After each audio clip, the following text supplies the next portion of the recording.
진짜 그때 추억은 공감생생. 지우기 어려울 것 같아요. 일본의 호황기가 얼마나 대단했는지 자료를 한번 보시죠. 블레이드 러너. 아 맞아 저 영화 블레이드 러너.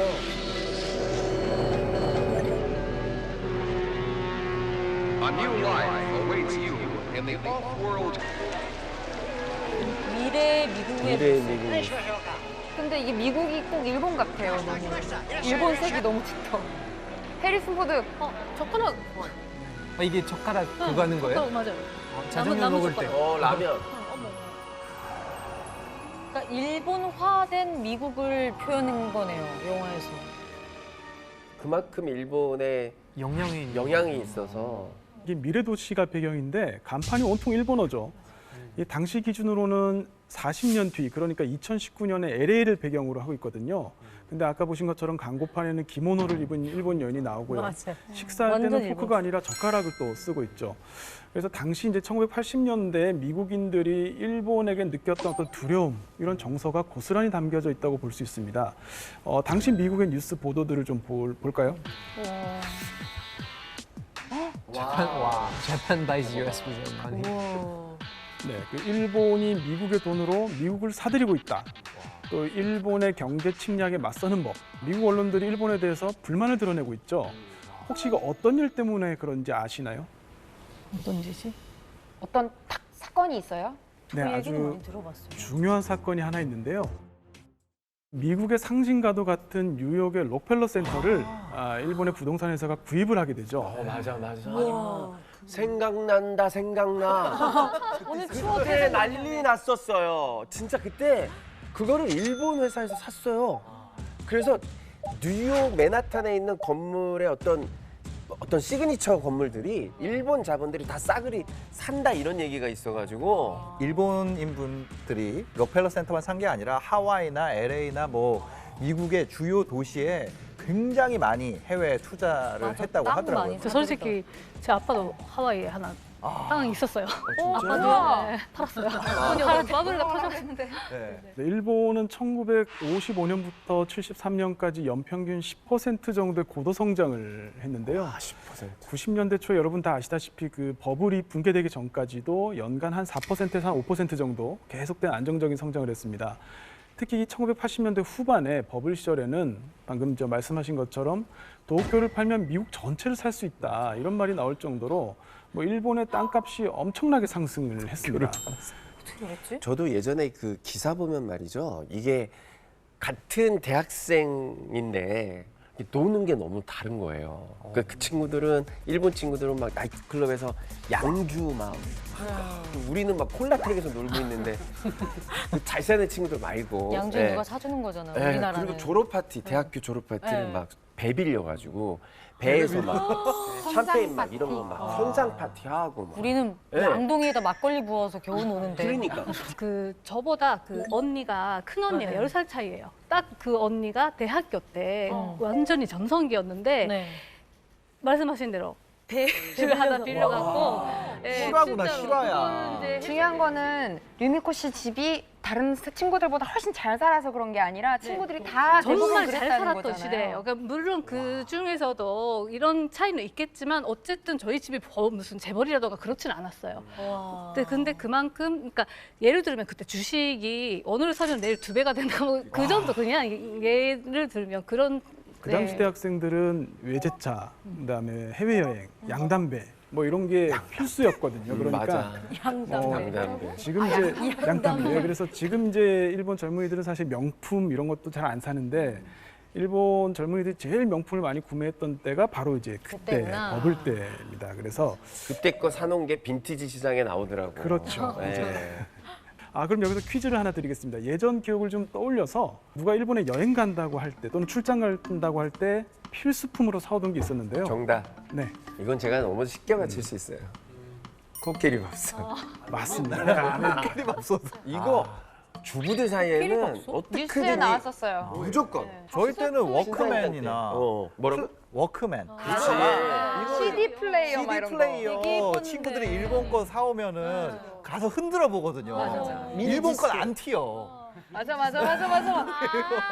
안티쇼크 기능이 있어가지고 맞습니다. 다들 이렇게 말씀해 주신 것처럼 30년 전만 해도 일본은 가전 왕국이었죠. 그래서 이제 재팬에서 넘버원이라고 했었는데요. 당시 이제 소니는 브라운관 TV로 세계 시장을 평정했고 또 도시바나 히타치 같은 일본의 반도체 기업들이 전 세계 반도체 시장의 한 80%를 점유할 정도로 세계 시장을 선도했습니다. 지금 이제 보이는 화면은 세계 기업의 시가총액인데요. 와우. 애플 1위. 빨간색이죠, 다. 네, 1989년만 하더라도 전 세계 시가총액 반 이상. 50위권 안에 32곳이 일본 기업이었습니다. 대박. 그렇다면 30년 후인 2019년은 어떨까요? 또 옆에 보시면 도요타 한 곳만 이름을 올리고 있습니다. 아, 20위권에 아예 있지도 않고. 그렇죠. 그래서 10위권에 있던 일본의 히타치나 도시바는 사라졌고요. 삼성전자가 그 자리를 대신하게 됐습니다. 그런 면에서 이번 올림픽은 아주 특별한 의미를 담고 있습니다. 대외적으로는 일본이란 나라의 건재함을 알리고 또 국민들한테는 또 한 번의 올림픽 개최로 다시 예전처럼 부응할 수 있다. 그때로 돌아갈 수 있다. 이런 이제 자신감을 불어넣기 위한 메시지가 담겨 있는데요. 하지만 코로나19로 진퇴양난에 빠져 있는 상황입니다. 이렇게 여러모로 타이밍이 잘 안 맞았던 것 같아요. 맞아요.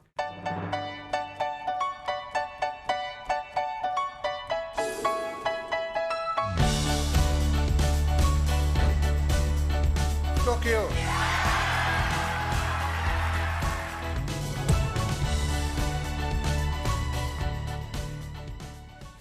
일본 기업들의 영광이 오래가지 못한 이유. 일본의 그때는 맞고 지금은 틀린 다음 코드가 들어있는데요. 바로 뭐지? 모노즈쿠리 정신입니다. 모노츠쿠리. 모노즈쿠리가 뭐죠? 모노즈쿠리 뭐냐면 제가 한국어로 딱 맞는 말을 찾기가 정말 이제 쉽지는 않은데요. 예를 들면 그 혼신의 힘을 담아서 최고의 물건을 만든다. 장인 정신. 네, 장인 정신 딱 그거예요. 그러니까 그게 모노즈쿠리. 일본 사람들의 모노즈쿠리를 되게 중요하게 생각하거든요. 여행을 좀 일본을 좀 여러 번 간 적이 있었는데 100년 넘은 가게들이 진짜 진짜 많더라고요. 한 분야에서 되게 고수가 되는 걸 인정해주고 아직까지도 유지하시고 나이가 많으신 분들도 아직까지도 맞아요. 현장에서 직접 일하고 하세요. 계시더라고요. 그 일본에서는 보통 우리는 이제 제조업이라는 말을 많이 쓰는데요. 그 제조업이란 말 대신에 이제 모노즈쿠리라는 말을 씁니다. 모노즈쿠리. 이 루미코 씨가 말씀하신 것처럼 단순한 제조가 아니라 물건 만들기에 혼을 불어넣는다 뭐 이런 의미고요. 그렇다 보니까 이제 100년이 넘는 기업이 한 3만 3천 곳이 넘고요. 심지어 1000년이 넘는 기업도 한 7군데 정도 됩니다. 뭐가 기억이에요? 약간 벌써 천년이라고 하면 쿵푸 팬더에 나오는 우동집 그런 거 아니에요? 그죠. 콘고구미라는 회사가 있는데요. 이 회사는 콘고구미, 뭐 하는 회사예요? 그 신사라든지 절을 짓는 건설 회사인데요. 건설 회사가? 무려 1,400년 됐습니다. 1400년. 그러면 우리 죄송한데 백제신라 고구려 삼국시대 때 만든 회사가 지금까지도 하고 있다고요? 2005년에 한번 파산을 해서 지금은 이 다른 자회사로 편입이 됐긴 했는데요. 아무튼 콘고 가문에서 이 기업을 유지한 게 1,400년. 맞아요. 제가 그 모노즈쿠리가 얼마나 이제 대단한지 제가 이제 설명을 드리자면 저희 엄마가 네. 그 칼을 주문을 하셨어요. 근데 칼 하나가 한 40만 원 정도 하는 거였는데 근데 돈이 문제가 아니라 예약을 했는데 한 7개월 기다렸다가 7개월? 그것도 무조건 1인 하나예요. 하나만 주문할 수 있는 거예요. 일본 칼은 저는 사봤는데 진짜 너무 정말 좋아요. 좋아요. 하지만 이 모노즈쿠리 정신이 언제나 옳고 좋은 결과를 불러오는 건 아닌데요. 네. 그 시대의 트렌드하고 잘 맞으면 오랫동안의 노력을 인정받을 수 있지만 잘 맞지 않을 경우는 어떨까요? 시간만 낭비하는 건가요? 그렇지. 그렇죠. 과잉 기술이 오히려 독이 돼서 이 경쟁력을 잃을 수가 있습니다. 아까 말씀하신 것처럼 그 대표적인 게 이제 소니가 그런 경우죠. 궁극의 초소형 워크맨 그리고 궁극의 초소형 그 카세트 테이프를 만드는데 많은 투자를 했죠. 하지만 결과는 어떻게 됐습니까? 아무도 안 듣죠. 안 듣죠. 안 사지. CD도 안 듣죠. 맞습니다. 그 CD가 나오고 스트리밍으로 음악을 듣는 시대가 되면서 소니가 몰두했던 기술은 결국 쓸모없는 기술이 됐습니다. 뭐 기술이 부족해서가 아니라 결국에 이제 표준하고 패러다임이 바뀌는 걸 따라가지 못했기 때문이죠. 그 세계를 주름잡았던 반도체의 경우도 마찬가지입니다. 반도체는 근데 반도체 하면 딱 한국 그런 이미지가 있잖아요. 지금은 반도체가 한국인데요. 옛날 반도체는 일본이었어요. 맞습니다. 우리나라가 이제 본격적으로 반도체 산업에 뛰어든 거는 이른바 도쿄 선언이라고 해서요. 1983년 삼성의 고 이병철 회장이 반도체 산업에 참여 선언을 한 게 계기가 됐는데요. 하지만 그 당시엔 아무도 한국이 반도체 산업에서 성공할 거라고 예상을 못했고요. 당시 이제 일본의 한 연구소에서는 삼성이 반도체 사업에 절대 성공할 수 없는 5가지 이유라는 보고서를 내기도 했습니다.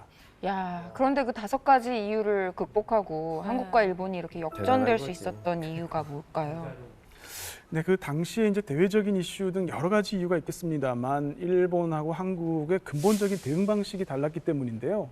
80년대 일본의 반도체 기업들은 대형 컴퓨터를 만들기 위한 이제 고품질의 D램 개발에 주력을 했습니다.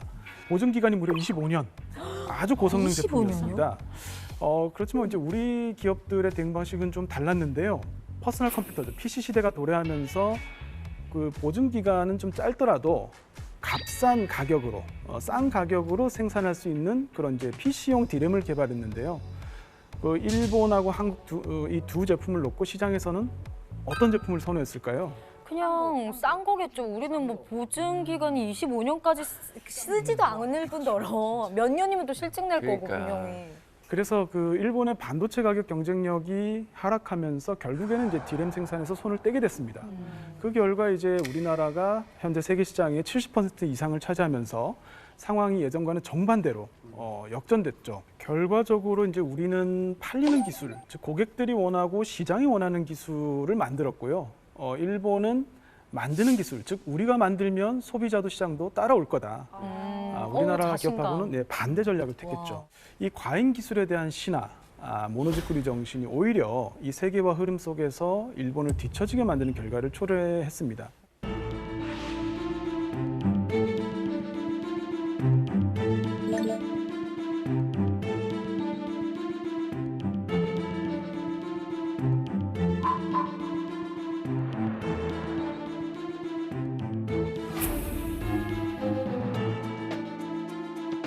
일본이 예전에는 소금 원물도 빨리 받아들이고 변화를 빨리빨리 받아들였는데 왜 요즘은 그렇지 않을까요?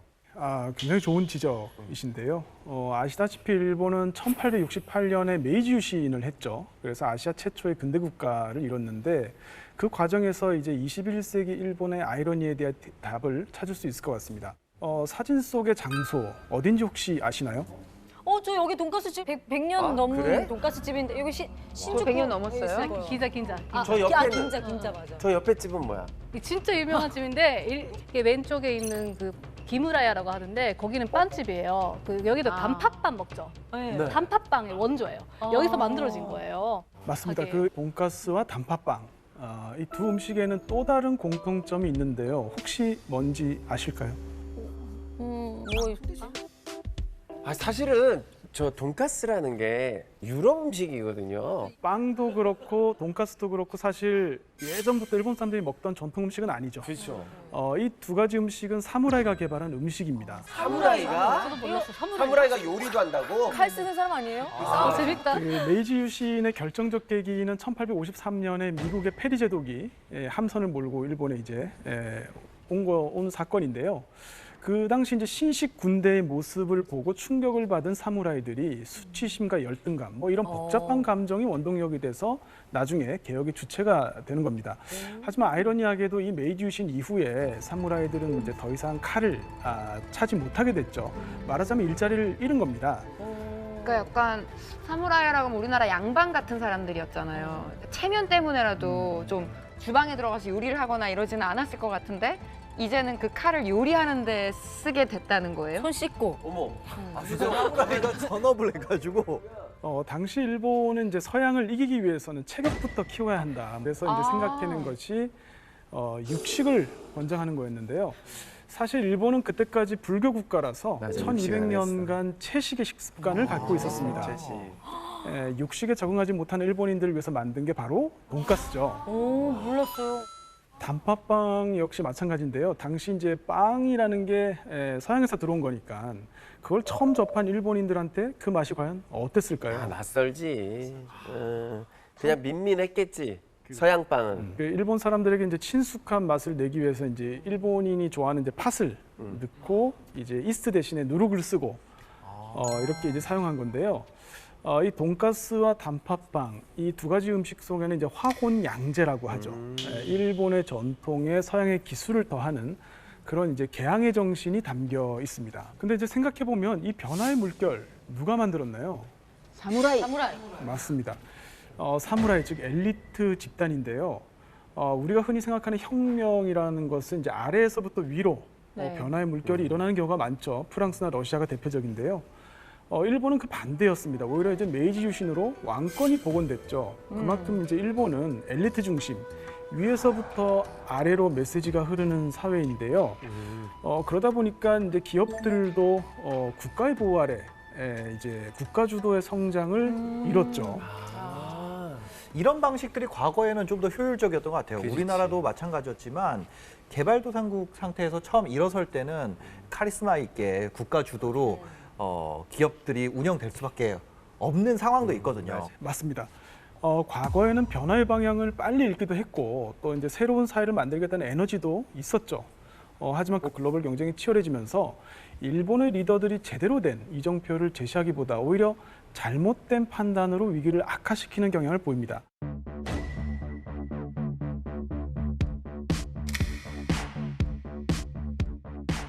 I didn't know what I was doing till I was doing it. I didn't know where I was going till I abused it. 들어보셨을지 모르겠는데 일본에서는 와라는 문화가 있습니다. 한자로 하면 화입니다. 그 사이좋게 밥을 나눠 먹는다는 한자에서 유래한 건데요. 조화로운. 그렇죠. 조화할 때 그 화인데요. 사람들끼리 사이좋게 지내는 것을 의미합니다. 화. 우리가 이제 일식을 와쇼크라 그러죠. 맞아요. 또 이제 일본의 전통어 우리 한복에 대응되는 단어가 이제 와후크라고 합니다. 그래서 그 와는 사실 일본 그 자체를 뜻하는 말이기도 합니다.